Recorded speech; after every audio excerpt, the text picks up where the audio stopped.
ക്വിസസിലൂടെ രണ്ടാമത്തെ ആപ്ലിക്കേഷനാണ് field due to uniformly charge infinite plane sheet. So നമുക്ക് ആദ്യം ഇൻഫിനിറ്റ് ആയിട്ടുള്ള യൂണിഫോംലി ചാർജ് ആയിട്ടുള്ള പ്ലെയിൻ ഷീറ്റിനെ കൺസിഡർ ചെയ്യാം.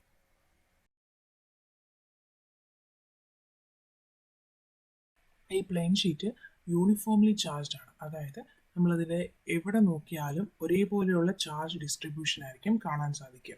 എക്സാമ്പിളായിട്ട് ഒരു യൂണിറ്റ് ഏരിയ ഞാൻ ഇവിടെ കൺസിഡർ ചെയ്യാമെന്ന് വിചാരിച്ചു.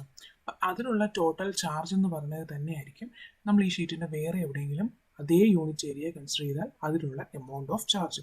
അതുകൊണ്ട് നമുക്കിതിന് ഒരു ചാർജ് ഡെൻസിറ്റി എന്ന് പറയുന്ന ക്വാണ്ടിറ്റിനെ ഡിഫൈൻ ചെയ്യാൻ വേണ്ടി സാധിക്കും.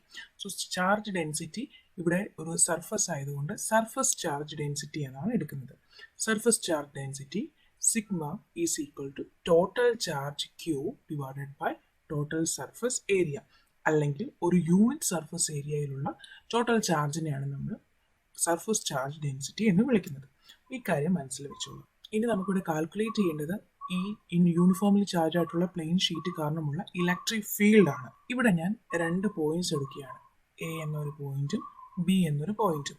ഈ എ ആൻഡ് ബി എന്ന പോയിന്റ് കാരണം എക്സ്റ്റേണിലുള്ള പി എന്ന പോയിന്റിൽ ഉണ്ടാകുന്ന ഇലക്ട്രിക് ഫീൽഡിന്റെ ഡയറക്ഷൻ എന്താണെന്ന് നമുക്കൊന്ന് നോക്കാം. എയിൽ നിന്നുള്ള ഇലക്ട്രിക് ഫീൽഡിന്റെ direction along the straight line ഇങ്ങനെയായിരിക്കും, ഇതായിരിക്കും അതിന്റെ ഡയറക്ഷൻ. ഇനി അതുപോലെ തന്നെ ബി എന്ന് പറയുന്ന പോയിന്റ് കാരണം പിയിലുണ്ടാകുന്ന ഇലക്ട്രിക് ഫീൽഡിന്റെ ഡയറക്ഷൻ ഏകദേശം ഇങ്ങനെയായിരിക്കും. പക്ഷെ നമുക്കറിയാം ഇലക്ട്രിക് ഫീൽഡ് എന്ന് പറയുന്ന ഒരു വെക്റ്റർ ക്വാണ്ടിറ്റിയാണ്, അതുകൊണ്ട് അതിന് രണ്ട് ഡയറക്ഷൻ ഒരിക്കലും നമുക്ക് എടുക്കാൻ സാധിക്കത്തില്ല. ഇതിന്റെ റിസൾട്ടന്റ് ആയിട്ടുള്ള ഡയറക്ഷൻ എന്ന് പറയുന്നത് parallelogram law of vector addition use ചെയ്ത് ഈ ഒരു ഡയറക്ഷനിലേക്കാണ് വരുന്നത്. ഇനി നമ്മൾ ഈ ഡയറക്ഷനെ ഒന്ന് എക്സ്റ്റെൻഡ് ചെയ്ത് നോക്കുവാണെങ്കിൽ നമുക്ക് കാണാൻ സാധിക്കും ആ ഇലക്ട്രിക് ഫീൽഡിന്റെ ഡയറക്ഷൻ, അതായത് റിസൾട്ടന്റ് ഇലക്ട്രിക് ഫീൽഡിന്റെ ഡയറക്ഷൻ നമ്മുടെ പ്ലെയിൻ ഷീറ്റിന്റെ സർഫസിന് പെർപെൻഡിക്കുലർ ആയിട്ടായിരിക്കും അനുഭവപ്പെടുക.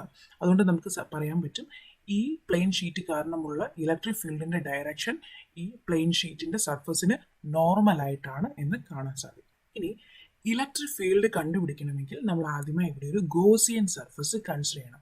സോ ഞാനിവിടെ കൺസിഡർ ചെയ്യാൻ പോകുന്ന ഗോസിയൻ സർഫസ് എന്ന് പറയുന്നത് ഗോസിയൻ സിലിണ്ടർ ആണ്. നമുക്ക് വേണമെങ്കിൽ ഒരു ഗോസിയൻ സർഫസ് ആയിട്ട് ഒരു പൈലിനെ കൺസിഡർ ചെയ്യാം.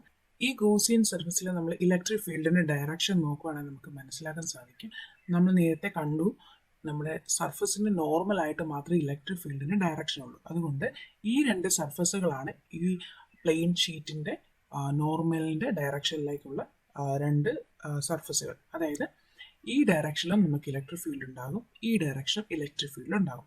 അതായത് ഈ സിലിണ്ടറിന്റെ രണ്ട് എൻഡ്സ് ഏരിയയിലും ഇലക്ട്രിക് ഫീൽഡ് കാണും. ഈ കർവ്ഡ് സർഫസിൽ ഇലക്ട്രിക് ഫീൽഡ് എന്ന് പറയുന്നത് 0 ആയിരിക്കും, ആ ഡയറക്ഷൻ ഇലക്ട്രിക് ഫീൽഡ് ഇല്ല. സോ അങ്ങനെയാണെങ്കിൽ ടോട്ടൽ ഇലക്ട്രിക് ഫ്ലക്സിന്റെ ഇക്വേഷൻ നമുക്ക് ഇങ്ങനെ എഴുതാൻ സാധിക്കും, phi is equal to 2 times E dot S. ഇവിടെ ഞാൻ 2 ടൈംസ് എന്ന് എഴുതാൻ കാരണം നമുക്ക് രണ്ട് സർഫസസ് ഉള്ളത് കൊണ്ടാണ് 2 ടൈംസ് ഇ ഡോട്ട് എസ് എന്ന് ഞാൻ എഴുതി. ഇനി നമുക്കറിയാം അക്കോർഡിംഗ് ടു ഗോസസ് ലോ നമ്മുടെ ഇക്വേഷൻ ഫ്ലക്സിന്റെ ഇക്വേഷൻ ഇതാണ്, phi is equal to Q divided by epsilon 0. ഇവിടെ ക്യൂ എന്ന് പറയുന്നത് ടോട്ടൽ ചാർജ് ആണ്. നമുക്കറിയാം നമ്മൾ ചാർജ് ഡെൻസിറ്റിയുടെ ഇക്വേഷൻ നമ്മൾ നേരത്തെ കണ്ടായിരുന്നു. Charge density sigma is equal to total charge divided by total surface area. അങ്ങനെയാണെങ്കിൽ ടോട്ടൽ ചാർജിന്റെ ഇക്വേഷനെ നമുക്ക് Q is equal to sigma into S എന്ന് എഴുതാമല്ലോ. അതുകൊണ്ട് ഇവിടുത്തെ ക്യൂ, ഈ ക്യൂ ടോട്ടൽ ചാർജ് ആണ്, അതുകൊണ്ട് ആ ക്യൂവിനെ റീപ്ലേസ് ചെയ്ത് സിഗ്മ ഡോട്ട് എസ് എന്നുള്ള ഇക്വേഷൻ നമുക്ക് എഴുതാം. സോ ഇക്വേഷൻ ഇങ്ങനെ വരും, phi is equal to sigma S divided by epsilon 0. അപ്പം നമുക്ക് ഫൈയുടെ, അതായത് ഇലക്ട്രിക് ഫ്ലക്സിന്റെ രണ്ട് ഇക്വേഷൻസ് ഉണ്ട്. ഒന്നാമത്തെ ഇക്വേഷൻ ഇതാണ് രണ്ടാമത്തെ ഇക്വേഷൻ. സോ രണ്ടും ഫ്ലക്സിന്റെ ഇക്വേഷൻ ആയതുകൊണ്ട് നമുക്കതിനെ ഇക്വേറ്റ് ചെയ്യാമല്ലോ. സോ ഇക്വേഷൻ നമ്പർ 1നെ ഇക്വേഷൻ നമ്പർ 2നോട് ഇക്വേറ്റ് ചെയ്യുമ്പോൾ നമുക്ക് എന്ത് ലഭിക്കും? 2 times E dot s is equal to sigma S divided by epsilon 0. Right hand സൈഡിലും ലെഫ്റ്റ് ഹാൻഡ് സൈഡിലും എസ്, അതായത് ഏരിയയുടെ എലമെന്റ് പ്രസന്റ് ആണ്, അത് നമുക്ക് ക്യാൻസൽ ചെയ്ത് കളയാം. അപ്പോൾ നമ്മുടെ ഇക്വേഷൻ എങ്ങനെ വരും? Yes, 2e is equal to sigma divided by epsilon 0 എന്ന് നമ്മുടെ ഇക്വേഷൻ വരും. ഇനി നമ്മുടെ എയിം എന്താണ്? To find the electric field. Electric field എന്ന് പറയുന്നത് ഇ ആണ്. അപ്പോൾ ഇലക്ട്രിക് ഫീൽഡിൻ്റെ ഇക്വേഷൻ നമുക്ക് എങ്ങനെ എഴുതാം? Electric field E is equal to sigma divided by 2ε0. അതായത് ഈ 2 ഓപ്പോസിറ്റ് സൈഡിലേക്ക് വരുമ്പോൾ ഡിനോമിനേറ്ററിലേക്ക് പോകും. അതുകൊണ്ട് സിഗ്മ ഡിവൈഡഡ് ബൈ 2ε0 എന്നായിരിക്കും നമുക്ക് ഫൈനൽ ഇക്വേഷൻ കിട്ടുന്നത്. ഈ എക്സ്പ്രഷൻ ആണ് electric field due to uniformly charge plane ഷീറ്റിന്റെ ആൻസർ ആയിട്ട് വരും. E is equal to sigma divided by 2ε0.